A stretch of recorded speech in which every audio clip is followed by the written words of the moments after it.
I read the book called Satanic Bible. Uh, Instead of finding it is a controversial book, I found it is a very good self-help book. Why I am thinking this way? By looking into the some of the chapters, or at least the introductory part, which is like the nine satanic statement. If you look into that, we will be able to understand why I'm trying to say this. It is the Antonio. He wrote this particular book. Will be actually too much into church actually. So because of this frustration, the church or the all kind of Semitic religion has a tendency to teach the humanity that everything which body calls is actually a kind of sin, or we are all sinners and things like that. This is most of the Semitic religions are teaching over here. So the growing up in a family like that, Antonio, there is no wonder why Antonio is being felt. He felt the frustrations which he has gone through in this particular book, and why he took Satan as a symbol or ideology to express all these suppressed feeling which has happened in his mind. So this is what I understood from this particular book, and it's a very good read. If you read it is actually if you look into that particular book in a very open manner, or with an openness in the mind, you will be able to understand a lot of things in the life.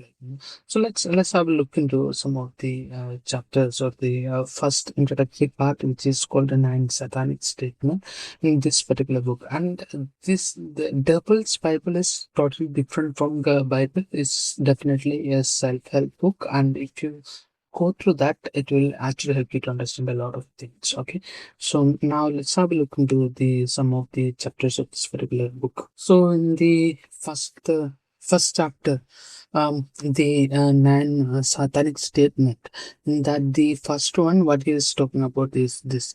The first one is Satan represent intelligence instead of abstinences.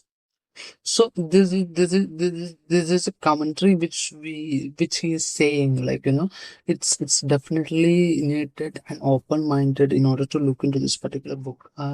If you try to study any sort of mystical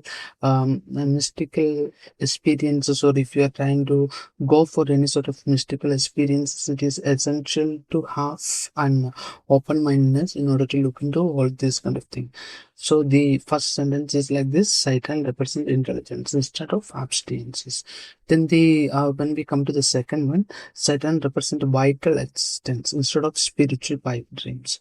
So this is the any if we look into any sort of spiritual practices that later converted as a religion, in any kind of Buddhism or Hinduism or Islam or Christianity or anything that sort. It is become like a dogmatic uh,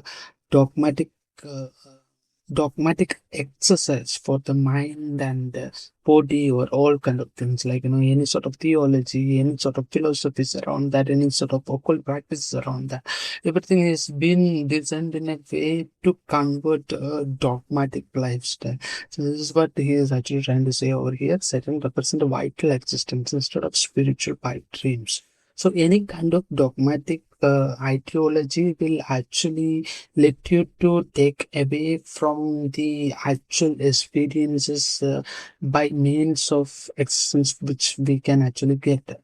Like in the Upanishad, this is saying, whatever, if you don't know this is existing, then you are actually into darkness. And if you think that you know this, then you are much bigger darkness than that of the later. What does it mean? It means that any sort of spiritual experiences, or any sort of spiritual dogmatic practices, are against the thing which we can actually get out of something. So the let's go to the third one. The Satan represent undefiled wisdom instead of hypocritical self-discernment. Like it's a kind of egoistic spirituality, like the easiest stuff, easiest person which we can tell lies to is our own self itself. That is what it has been over here. It has been talking Satan represent undefiled wisdom instead of hypocritical self desert. And the fourth one, Satan represent kindness to those who deserve it instead of love wasted on ingrates. Like if we look into some sort of um, practices in any kind of religion, which it is speaking about the giving donation to the poor, or giving donation to the somebody which is actually suffering, and things like that. If you think in this particular way, these things, these people, like they don't have any sort of uh, um, any sort of um, mm, any sort of um, thankfulness towards anything whatever they are receiving. So this is why it is being called, like, don't give, uh, don't don't do kindness towards anybody who is actually not kind to you, anybody who don't have any greatness or any acceptance towards that, like, this is what this is been talking about. And the fifth one, Satan represent begins instead of turning the other cheek. Like, if we look into it's something Gandhiji or Jesus or whatever they are speaking, is like, if somebody beaten you on one cheek, you have to turn and show your other cheek as well. This is what the most of the peoples also called um, in,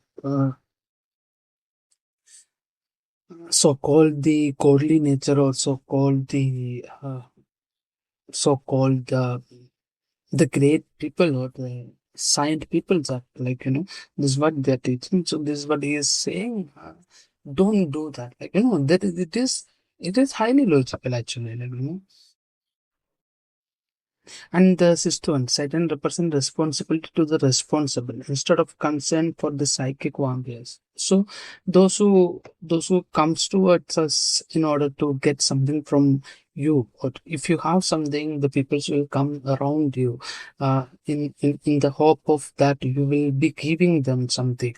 So this is actually. This comes out from a greater trade of selling your own soul to somebody who is actually not necessarily needed it. So these are the psychic vampires. So don't get into that sort of things, like, And the seventh one, Satan represent man and it's just another animal. Sometimes better, more often worse than those that walk on all fours.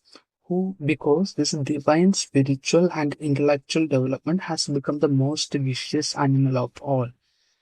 So the books, the spiritual books, or any kind of spiritual dogmatic religious book has a tendency to keep the man in the greatest. And the eighth one, Satan represent all of the so-called sins, as they all lead to physical, mental, or emotional gratification.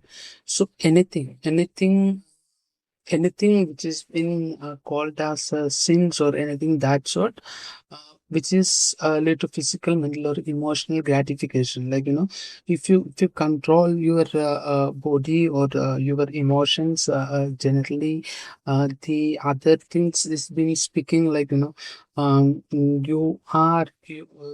the controlling of the same is actually leading you to a kind of a certain sort of for chlorines. So don't get yourself trapped into those sort of mental dogma. Mm. And the ninth one, Satan has been the best friend to the church has ever had, as he has kept the business in all these years. Because if you look into the entire business model of the churches, so-called churches, is basically they are selling things against the Satan. So that is what this has been looking on the nine statement. So what I'm trying to say over here is, the if you look into this particular book with too much very much better open mindedness, you could actually see that the this book is basically a greatest self-help which has been ever been written. Thank you.